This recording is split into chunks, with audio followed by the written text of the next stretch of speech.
Breast pump ని ఎలా select చేసుకోవాలి, పాలు పెరగడానికి బ్రెస్ట్ పంప్ ని ఎలా యూస్ చేయాలి, నిజంగానే బ్రెస్ట్ పంప్ యూస్ చేస్తే తల్లిపాల ఉత్పత్తి పెరుగుతుందా, పవర్ పంపింగ్ అంటే ఏంటి, బ్రెస్ట్ పంప్ యూస్ చేయడంలో ఎలాంటి లాభాలు నష్టాలు ఏమైనా ఉన్నాయా, యూస్ చేస్తున్నప్పుడు దీనికోసం ఎలాంటి ప్రికాషన్స్ తీసుకోవాలి, బ్రెస్ట్ మిల్క్ ని ఎలా స్టోర్ చేసుకోవాలి, తల్లి ఉద్యోగానికి వెళ్ళిపోతున్నప్పుడు ఏం చేయాలి. Hi, this is doctor Grace, pediatrician and neonatologist. అన్నిటి గురించి ఈ రోజు మాట్లాడేసుకుందాం. స్కిప్ చేయకుండా చివరి వరకు చూడండి. చాలా మంది వీడియోస్ అయితే చూస్తున్నారు కానీ సబ్స్క్రైబ్ చేసుకోవట్లేదు. మీరు సబ్స్క్రైబ్ చేసుకోకుండా చూస్తున్నట్లయితే వెంటనే సబ్స్క్రైబ్ చేసుకోండి. బ్రెస్ట్ పంప్ అనేది బ్రెస్ట్ నుంచి మిల్క్ ని బయటికి తీయడానికి అంటే ఎక్స్ప్రెస్ చేయడానికి ఉపయోగపడుతుంది. బ్రెస్ట్ పంప్ ని యూస్ చేస్తే ఎక్కువగా అవుట్పుట్ వచ్చే అవకాశం ఉంటుంది, శ్రమ తక్కువతో.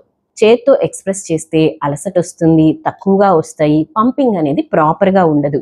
సో ఈ బ్రెస్ట్ పంప్ అనేవి మనకి మామూలుగా మాన్యువల్ అంటే చేత్తో వాడుకోగలిగినవి, లేదా ఎలక్ట్రికల్ అంటే పవర్ తో కూడా అవి మనము ప్రెస్ చేయాల్సిన అవసరం లేకుండానే ఒక మోటార్ లాగా పనిచేసేవి కూడా ఉంటాయి.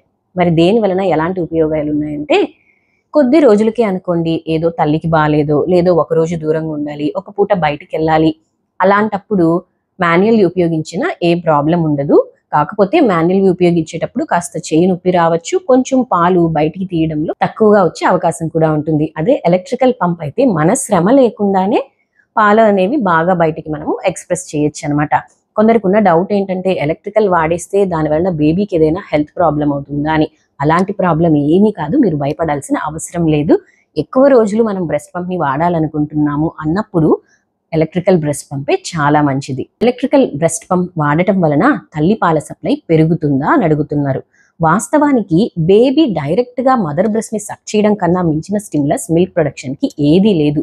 కానీ కొన్నిసార్లు మదర్ నిపుల్ ప్రాబ్లం వలనో, బేబీ సక్ చేయలేని పరిస్థితుల్లోనో, ఒకవేళ బేబీ అడ్మిషన్లో, హాస్పిటల్లో అలా ఉన్న పరిస్థితుల్లో తప్పకుండా expressed breast milk is the next best option, ఒకవేళ డైరెక్ట్ బ్రెస్ట్ ఫీడింగ్ కుదరకపోతే. కాబట్టి అలాంటి పరిస్థితుల్లో ఎక్స్ప్రెస్డ్ బ్రెస్ట్ మిల్క్ అనేది పిల్లలకి చాలా అవసరం అండ్ ఉపయోగం కూడా. బ్రెస్ట్ కొంచెం క్లీన్ చేసుకోవాలి. ఎక్స్ప్రెస్ చేసే ముందు వేడి కాపడం పెట్టి బ్రెస్ట్ మసాజ్ చేసుకోవడం, బాగా నీళ్లు తాగడం వంటివి చేయాలి. పంప్ ని అటాచ్ చేయాలి. దీని తర్వాత హ్యాండ్ పంప్ అయితే ఇలా ప్రెస్ చేసుకుంటూ ఉంటే సరిపోతుంది. కానీ తల్లి రొమ్ముకి కరెక్ట్ గా ఫిట్ అవ్వాలన్నమాట. ఫిట్ అవ్వకపోతే అక్కడ సక్షన్ సరిగ్గా జరగదు. ఒకవేళ లూజ్ గా ఉన్నట్టయితే మిల్క్ ఎక్స్ప్రెస్ చేయడానికి చాలా ఇబ్బంది అవుతుంది. కాబట్టి మీరు ముఖ్యంగా బ్రెస్ట్ పంప్ ని సెలెక్ట్ చేసుకునేటప్పుడు ఈ జాగ్రత్తలు పాటించాలి. ఇక్కడ చెప్తున్నాను, మీకు అర్థమయ్యేటట్లు ఒకసారి గమనించండి. బ్రెస్ట్ అనుకోండి, మనకి ఈ చుట్టుపక్కల బ్రౌన్ గా ఉన్నది ఏరియోలా, ముందరకున్నదేమో నిపుల్. సో మనం బ్రెస్ట్ పంప్ ని సెలెక్ట్ చేసుకున్నప్పుడు ఈ ఏరియోలాతో అవసరం లేదనమాట, జస్ట్ ఈ నిపుల్ సైజ్ మాత్రమే మనకు అవసరం. దీనికోసం రూలర్స్ ఉంటాయి. మామూలుగా మనం మెజర్ చేసుకునే రూలర్స్ అయినా పర్వాలేదు, అమెజాన్ లో కానీ బయట షాప్స్ లో కానీ దొరుకుతూ ఉంటాయి. ఇలా ఈ సర్కిల్ ని నిపుల్ ఎక్కడ ఫిట్ అవుతుందో చూసుకోవాలి. దీనికంటే 2 to 3 మిల్లీమీటర్స్ మాత్రమే పెద్దగా ఉన్న ఫ్లాంజ్ ని మీరు సెలెక్ట్ చేసుకోవాలి. ఈ ఫ్లాంజ్ సైజ్ ఎందుకు ఇంపార్టెంట్ అంటే, నిపుల్ చుట్టూ ఇది సరిగా ఫిట్ అవ్వకపోతే అక్కడ ప్రెషర్ అనేది సరిగా రాకపోవడం వలన మిల్క్ ఎక్స్ప్రెషన్ కి చాలా కష్టం అవుతుందన్నమాట. సో దీన్ని మీరు ముఖ్యంగా గమనించాలి. తల్లి రొమ్ము సైజ్ లేదా నిపుల్ సైజ్ అనేది పాలిస్తున్నన్ని రోజులు ఒకే రకంగా ఉండదు, మారుతూ ఉంటుంది. కాబట్టి ఎప్పుడైనా మీకు ఫిట్టింగ్ సరిగా లేదు అనిపిస్తే మళ్ళీ ఇంకోసారి మెజర్ చేసుకొని ఫ్లాంజ్ ని మార్చాల్సిన అవసరం అయితే తప్పకుండా ఉంటుంది. ఇలా చేస్తున్నప్పుడు ఏంటంటే, ఈ ఫ్లాంజ్ సైజ్ అనేది ప్రతి కంపెనీలో కూడా ఒకేలాగా ఉండదు. సో మీకు సెట్ అవ్వలేదంటే మల్టిపుల్ కంపెనీస్ కూడా మీరు ట్రై చేస్తూ ఉండాలి. అలాంటప్పుడే మీకు ఒక ప్రాపర్ బ్రెస్ట్ పంప్ అనేది మీ బాడీకి మీకు ఫిట్ అవుతుంది. అలాంటి దాని వల్ల ఎక్కువగా ఉపయోగం ఉండే అవకాశం ఉంటుంది.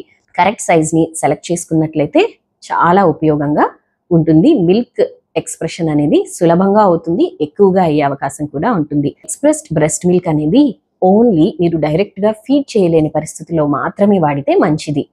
అలా కాకుండా ఇంకొక విషయాన్ని కూడా నేను మీకు చెప్పాలనుకుంటున్నాను. Power pumping. పవర్ పంపింగ్ అనేది తల్లిపాల ఉత్పత్తిని పెంచుతుంది అని కూడా కొన్ని స్టడీస్ చెప్తున్నాయి. అసలు ఈ పవర్ పంపింగ్ అంటే ఏంటంటే, ఒక 10 నుంచి 20 నిమిషాలు లేదా 30 నిమిషాల పాటు పంప్ చేసిన తర్వాత ఒక 20-30 నిమిషాలు రెస్ట్ తీసుకున్న తర్వాత మళ్ళీ 10 నుంచి 20-30 నిమిషాలు పంప్ చేయడం. ఇలా ఒక 3-4 గంటల వ్యవధిలో పంప్ చేయడం, రెస్ట్ తీసుకోవడం, పంప్ చేయడం, రెస్ట్ తీసుకోవడం, ఇలా చేస్తూ ఉంటే పాల ఉత్పత్తి పెరుగుతుంది. ఎందుకు పెరుగుతుందంటే, అది బేబీ సక్కింగ్ ని సిమ్యులేట్ చేస్తుంది అనమాట. మన బ్రెయిన్ ఏమనుకుంటుంది, పాల నీడ్ పెరిగింది, బేబీకి నీడ్ ఉంది అనుకొని మన బాడీ ఎక్కువగా మిల్క్ ని ప్రొడ్యూస్ చేస్తుంది. తల్లిపాల ఉత్పత్తిలో ఉన్న ఒక గమ్మత్తైన విషయం ఏంటంటే ఎంత అవసరమో అన్ని తల్లిపాలు వచ్చే అవకాశం ఉంటుంది. బేబీ సక్ చేస్తున్న కొద్దీ పాలు పెరుగుతాయి, బ్రెస్ట్ ఎంటీ అవుతున్న కొద్దీ మళ్ళీ మళ్ళీ రీఫిల్ అవుతా ఉంటుంది. కాబట్టి పవర్ పంపింగ్ అనే దాని ద్వారా కూడా మీరు పాల ఉత్పత్తిని పెంచుకోవచ్చు. కానీ దీని రిజల్ట్ అయితే ఒక్క రోజులోనే మీరు అబ్జర్వ్ చేయలేరు. ఒక వారం పాటైనా ఇలా పవర్ పంపింగ్ చేసిన తర్వాత మీ మిల్క్ సప్లైని మీరు పెంచుకోవచ్చు. ఇలాంటి అవసరం ఎప్పుడు వస్తుందంటే కొన్నిసార్లు మనకి పాలు తగ్గిపోయినట్టుగా అనిపిస్తుంది. అలా తగ్గిపోయినట్టుగా అనిపించినప్పుడు చాలా వరకు నిజంగానే తగ్గిపోయాయని అర్థం కాదు. కామెంట్స్ లో చాలా మంది తల్లిలు అడిగారు, నా బేబీకి 3 or 4 months ఏజ్ ఉంది, సడన్ గా నా మిల్క్ సప్లై తగ్గిపోయినట్టుగా అనిపిస్తుంది, నేను ఫార్ములా యూస్ చేసేదా అని. అవసరం లేదండి. 3-4 నెలల వయసు వచ్చేసరికి పిల్లలకి ఎంత అవసరమో, ఎన్ని పాలు ప్రొడ్యూస్ చేయాలో మన బాడీకి, బ్రెయిన్కి, బేబీ సక్కింగ్కి ఒక కోఆర్డినేషన్ వచ్చేసి ఉంటుంది. ఆ కారణంగా మనకి ఇంతకు ముందులాగా రొమ్ములు గట్టిగా అనిపించడం ఉండదు, కారిపోవడం ఉండదు. అలా అని మిల్క్ సప్లై తగ్గిపోయిందని మీరు అనుకోవాల్సిన అవసరం లేదు. మిల్క్ సరిగా ఉందా లేదా అని మీరు తెలుసుకోవాలంటే కేవలం మీ బేబీ వెయిట్ మాత్రమే మంచి సూచన. కాబట్టి బేబీ వెయిట్ లాస్ అవ్వట్లేదు, బేబీ వెయిట్ గెయిన్ అవుతుంది అనుకున్నప్పుడు రొమ్ములు మెత్తగా ఉన్నాయి, గట్టిగా లేవు, పక్క రొమ్ములో నుంచి పాలు కారడం లేదు, ఇలాంటివి ఏవి లేకపోయినా కూడా పాలు తగ్గిపోయాయి అని మీరు అనుకోవాల్సిన అవసరం లేదు. కంటిన్యూ చేయండి. ఒకవేళ నిజంగానే బేబీకి మీ ఫీడ్ సరిపోవట్లేదంటే బేబీ బరువులో తేడా వస్తుంది. ఒక 10 రోజులు ఇలా గమనించడంలో ఏం తప్పు లేదు. ఆ తర్వాత అవసరం బట్టి ఫార్ములా రాయించుకోవచ్చు. కానీ ఈ లోపలైతే మీరు తగ్గిపోయాయి అనుకుంటున్న సమయంలో వెంటనే ఫార్ములా పెట్టేశారనుకోండి, ఫార్ములా తాగినంత సేపు ఆ ఫీడ్ మిస్ చేసినప్పుడల్లా మీ బాడీకి మిల్క్ సప్లై అవసరత తగ్గిపోయిందని మీ బాడీ అనుకోవడం ద్వారా మిల్క్ సప్లై నిజంగానే తగ్గిపోతుంది. డిమాండ్ ఉంటేనే ప్రొడక్షన్ ఉంటుంది బ్రెస్ట్ మిల్క్. కాబట్టి మీరు 1-2 ఫార్ములా ఫీడ్ సప్లిమెంట్ చేసేసినా ఆ టైంలో మీ బ్రెస్ట్ మిల్క్ ప్రొడక్షన్ తగ్గిపోయే అవకాశం కూడా ఉంటుంది. కాబట్టి ఎంత వస్తే అంత తల్లి పాలే ఫ్రీక్వెంట్ గా ఇస్తూ ఉంటే ఈ పవర్ పంపింగ్ లాగానే బ్రెస్ట్ మిల్క్ సప్లై అనేది పెరిగే అవకాశం ఉంటుంది. కాబట్టి కొన్ని రోజులు ఓపిక పట్టి చూడండి. నిజంగానే సప్లై తగ్గిపోయిందంటే అప్పుడు ఇంకా మనకి వేరే ఆప్షన్ లేదు. కాబట్టి డాక్టర్ సజెషన్ మేరకి ఫార్ములా వాడడంలో కూడా తప్పు లేదు. కానీ ఫస్ట్ మీ ప్రయత్నంగా మీరు ఫ్రీక్వెంట్ గా ఫీడ్ ఇవ్వడం, ఫీడ్ ఇచ్చే ముందు బాగా నీళ్లు తాగడం, కరెక్ట్ గా ఆహారం తీసుకోవడం, పవర్ పంపింగ్ లాంటివి ట్రై చేయడం, ఇలాంటివన్నీ చేయొచ్చు. ఫాస్ట్ గా భయపడిపోయి ఫార్ములాకి షిఫ్ట్ అయిపోతే మాత్రం మీ బ్రెస్ట్ మిల్క్ ప్రొడక్షన్ తగ్గిపోయే అవకాశం కూడా ఉంటుంది. సో వీటన్నిటిని మీరు గమనించండి. వేరే టైప్స్ ఆఫ్ బ్రెస్ట్ పంప్స్ ఏంటంటే, మనం ఒక సైడ్ బేబీకి ఫీడ్ ఇస్తున్నప్పుడు ఇంకొకసారి డ్రిప్ మిల్క్ అని కారుతూ ఉంటాయి కదా ఇంకొక సైడ్. సో అక్కడ అటాచ్ చేసుకోవడానికి ప్యాసివ్ గా కూడా అక్కడ మిల్క్ కలెక్ట్ అయిపోతాయి. ఆ మిల్క్ ని మనము తప్పకుండా బేబీ కోసం వాడుకోవచ్చు. ఇలా బేబీ కోసం ఎక్స్ప్రెస్డ్ మిల్క్ వాడినా లేదా ఇలా కలెక్ట్ చేసిన మిల్క్ వాడినా మీరు బాటిల్తో ఇచ్చారనుకోండి, ఆ బాటిల్ ఏ కంపెనీదైనా ఎంత కాస్ట్లీదైనా మదర్ నిపుల్ లాగే ఉంటుంది అని చెప్పినా కూడా నిపుల్ కన్ఫ్యూజన్ అనేది 100% ప్రివెంట్ చేయలేము. ఎందుకంటే మదర్ నిపుల్ కి ఎంత క్లోజ్ గా ఆర్టిఫిషియల్ నిపుల్ ఉన్నా కూడా ఆ సక్కింగ్ విధానం అనేది, ఆ నిపుల్లో ఫ్లో అనేది తల్లి నిపుల్ కి దానికి చాలా తేడా ఉంటుంది. ఒకసారి బేబీ అదర్ నిపుల్ కి అలవాటు పడినప్పుడు ఆ మెకానిజం వేరు, ఆ ఫ్లో వేరు. కాబట్టి మళ్ళీ తల్లి నిపుల్ని పట్టుకోవడానికి చాలా ఇబ్బంది పడుతుంది. చాలా మంది బేబీస్ మళ్ళీ తల్లి రొమ్మును పట్టుకోవడానికి ఇష్టపడరు. దీన్ని మనం నిపుల్ కన్ఫ్యూజన్ అని కూడా అంటాము. కాస్ట్లీ బాటిల్స్ తో, కాస్ట్లీ నిపుల్స్ తో దీన్ని అవాయిడ్ చేయొచ్చు అంటే కొంతవరకు మాత్రమే చేస్తాం. కానీ చాలా మంది అయితే ఇంకా ఇలాంటి నిపుల్ కన్ఫ్యూజన్ తో సఫర్ అవుతున్నట్టు నాకు కామెంట్స్ లో కూడా చాలా మంది తల్లులు అడుగుతా ఉన్నారు. సో మీకు ఏదైనా అలా రీప్లేస్ చేయాలి అనిపించినప్పుడు ఈ ఎక్స్ప్రెస్డ్ బ్రెస్ట్ మిల్క్ ని జాగ్రత్తగా స్పూన్ తో కానీ, చిన్న కప్ తో కానీ, పాలాడ లేదా ఉగ్గినితో కానీ ఇవ్వచ్చు. అలా అని మీరు బాటిల్ పెట్టేస్తే మాత్రం నిపుల్ కన్ఫ్యూజన్ ద్వారా నిజంగానే బేబీ సక్ చేయడం ఆపేసినప్పుడు మిల్క్ ప్రొడక్షన్ అనేది తగ్గిపోతుంది. ఆ తర్వాత మీరు బాటిల్నే వాడాల్సి వస్తుంది. అలాంటప్పుడు ఇంకా మీకు ఎక్స్ప్రెస్డ్ బ్రెస్ట్ మిల్క్ అనేది మోస్ట్లీ ఎలక్ట్రికల్ పంప్స్ ద్వారా యూస్ చేసుకోవచ్చు. బ్రెస్ట్ మిల్క్ అయితే ఎక్స్ప్రెస్ చేసేయమంటున్నారు. మరి దీన్ని ఎలా స్టోర్ చేసుకోవాలి, ఎక్స్ప్రెస్ చేసిన తర్వాత ఎంతవరకు దీన్ని భద్రంగా పెట్టుకోవాలనేది జాగ్రత్తలు కూడా చూద్దాం రండి. బ్రెస్ట్ మిల్క్ ఎక్స్ప్రెస్ చేసినప్పుడు చాలా వరకు మనము గ్లాస్ బాటిల్స్ లేదా స్టీల్వి కానీ, సిలికాన్ ఇలాంటి వాటిలో స్టోర్ చేసుకోవచ్చు. రూమ్ టెంపరేచర్ అంటే 25 డిగ్రీ సెంటీగ్రేడ్ల లోపల ఉన్న టెంపరేచర్లో అయితే మాత్రమే రూమ్లోనే జస్ట్ మనం మూత పెట్టేసి 4 అవర్స్ వరకు కూడా దాన్ని భద్రపరుచుకోవచ్చు. 4 అవర్స్ లోపల మనము దాన్ని వాడచ్చు అనమాట. అలా లేదు మనం ఇంట్లో ఉన్న ఫ్రిడ్జ్లోనే వాడుతున్నాము అంటే టెంపరేచర్ అనేది కరెక్ట్గా మెయింటైన్ చేసినప్పుడు 4 డేస్ వరకు కూడా నార్మల్ ఫ్రిడ్జ్లో పెట్టి వాడుకోవచ్చు. లేదా ఫ్రీజర్ కంపార్ట్మెంట్ అంటాం కదా, ఇంట్లో ఫ్రీజర్ కంపార్ట్మెంట్లో మనం ఉంచుకోవాలనుకుంటున్నప్పుడు 6 months వరకు కూడా ఉంచుకోవచ్చు.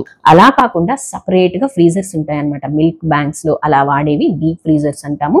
ఇక్కడైతే నెలల పాటు కూడా దీన్ని భద్రపరచుకోవచ్చు. ఎక్స్ప్రెస్ చేసేసాం, భద్రపరిచేసాం. ఒకవేళ మనం దీన్ని ఫ్రీజ్ చేసామంటే ఆ తర్వాత ఎలా వాడుకోవాలో చెప్తాను రండి. టాయింగ్ అంటారన్నమాట. మనము మళ్ళీ మిల్క్ ఫామ్లోకి వచ్చేలాగా చేయాలి ఆ ఫ్రీజ్ అయిపోయిన పాలని. టాయింగ్ అంటే ఫ్రీజర్ లో నుంచి తీసిన పాలని నార్మల్ రిఫ్రిజిరేటర్ లో పెట్టి పాలలాగా మార్చుకోవాలి, లేదా వార్మ్ వాటర్ ఉన్న ఒక బౌల్లో పెట్టి పాలలాగా మార్చాలి. 1 నుంచి 2 గంటల లోపల వాడేయాలి. ఒక్కసారి ఫ్రీజ్ అయిపోయిన వాటిని మళ్ళీ పాలగా మార్చిన తర్వాత తిరిగి ఫ్రీజ్ అయితే చేయకూడదు. అలా చేయడం వల్ల ఎలాంటి ఉపయోగం కూడా ఉండదు. ఈ జాగ్రత్తలన్నీ పాటించి మీకు అవసరమైనప్పుడు బ్రెస్ట్ పంప్ ని వాడుకోండి. వీలైనంత వరకు డైరెక్ట్ బ్రెస్ట్ ఫీడింగ్ ఇవ్వండి. కుదరనప్పుడు మాత్రమే అప్పుడప్పుడు ఎక్స్ప్రెస్ బ్రెస్ట్ ఫీడింగ్ కూడా తగిన పద్ధతుల్లో ఇవ్వడం వల్ల ఎలాంటి ప్రాబ్లం కూడా ఉండదు. కానీ ఇప్పుడు 6 నెలలో 5 నెలలో 4 నెలలో మెటర్నిటీ లీవ్ అయిపోయింది, మేము డ్యూటీకి వెళ్ళాలి, నేను బిడ్డకి దూరంగా ఉండాల్సి వస్తుంది, అలాంటి పరిస్థితుల్లో ఏం చేయాలని కూడా కామెంట్స్ లో కొందరు సబ్స్క్రైబర్స్ అడిగారు. సో దానికి ఏం చేయాలంటే మనం వెళ్లే ముందు ఫీడ్ ఇచ్చేస్తాం, ఆ తర్వాత వచ్చిన తర్వాత కూడా డైరెక్ట్ ఫీడ్ ఇవ్వాలి. మనం లేనప్పుడు మాత్రమే బేబీ యూజ్ చేసుకునేలాగా ఎర్లీ మార్నింగ్స్ అలాంటి టైంలో మనం ఎక్స్ప్రెస్ చేసేసి ఫ్రిడ్జ్ లో పెట్టుకొని వెళ్ళి మనం లేనప్పుడు జాగ్రత్తగా ఆ పాలని ఎలా ఇవ్వాలో ఇంట్లో మన బేబీని చూసుకునే వారికి తగిన సూచనలు అయితే ఇవ్వాలి. ప్లస్ 6 months దాటిపోయిన తర్వాత అయితే సెమీ సాలిడ్స్ కూడా నిదానంగా స్టార్ట్ చేస్తాం కాబట్టి మనం లేనప్పుడు సెమీ సాలిడ్స్ తో దానిని కాంపెన్సేట్ చేసి మనం ఉన్న టైంలో బేబీకి ఫీడింగ్ ఇస్తే సరిపోతుంది. లేదా 1-2 సార్ల కోసం ఎక్స్ప్రెస్ చేసి ఫ్రిడ్జ్ లో పెట్టుకున్నా కూడా సరిపోతుంది. ఇంకా ఏంటంటే నైట్ ఫీడ్స్ ని మీరు మిస్ చేయకండి. ఎందుకంటే నైట్ ఫీడింగ్ అప్పుడు పాల ప్రొడక్షన్ కి అవసరమైన పాల ఉత్పత్తికి అవసరమైన ప్రొలాక్టిన్ హార్మోన్ బాగా సెక్రీట్ అవుతా ఉంటది కాబట్టి నైట్ ఫీడ్స్ ని మిస్ చేయొద్దండి. మరికొన్ని జాగ్రత్తలు ఏంటంటే ఈ బ్రెస్ట్ పంప్ యూస్ చేస్తున్నప్పుడు దాని పార్ట్స్ అన్ని వాళ్ళ మ్యానుఫ్యాక్చరర్ గైడ్ లైన్స్ ప్రకారం మనము క్లీన్ చేసుకోవాలి, స్టెరిలైజ్ చేసుకోవాలి. శుభ్రపరుచుకొని వాళ్ళు చెప్పినట్లుగా బాయిల్ చేసుకోవడం లేదా స్టెరిలైజర్ యూస్ చేయడం, ఇలాంటి జాగ్రత్తలు తప్పకుండా పాటించాలి. లేకపోతే బేబీకి ఇన్ఫెక్షన్స్ వచ్చే అవకాశం ఎక్కువగా ఉంటుంది. ఒకవేళ మీరు స్పూన్, పాలాడ, గ్లాస్తో ఫీడ్ చేయలేక బాటిల్తో ఇస్తున్నప్పుడైతే మీ బాటిల్ని ఎలా శుభ్రం చేసుకోవాలి అనే దాని గురించి కూడా మన ఛానల్లో ఉన్న వీడియోని డిస్క్రిప్షన్లో లింక్లో ఇస్తాను. ఇది అయిపోయిన తర్వాత వెళ్ళి చూసేయండి. మరిన్ని బాలింతల సమస్యల గురించి, పాల గురించి, తల్లిపాల ఉత్పత్తి గురించి, తల్లిపాలు పెరగాలంటే తీసుకోవలసిన ఆహారం గురించి మన ఛానల్లో చాలా వీడియోస్ ఉన్నాయి. లింక్స్ అన్ని కింద డిస్క్రిప్షన్లో ఇస్తాను, తప్పకుండా చూసేయండి. బాలింతలు ఎలాంటి ఆహారం తీసుకోవాలి, పథ్యంలో ఎలాంటి జాగ్రత్తలు తీసుకోవాలి, పిల్లలు పుట్టిన తర్వాత బరువు ఎలా తగ్గాలి, ఇలాంటి విషయాలన్నీ నెక్స్ట్ వీడియోస్ లో మాట్లాడుకుందాం. సో మరిన్ని విశేషాలు తెలుసుకోవాలంటే ఛానల్ని చూస్తూనే ఉండండి. సబ్స్క్రైబ్ చేసుకోలేదంటే వెంటనే సబ్స్క్రైబ్ చేసుకోండి. Thanks for watching.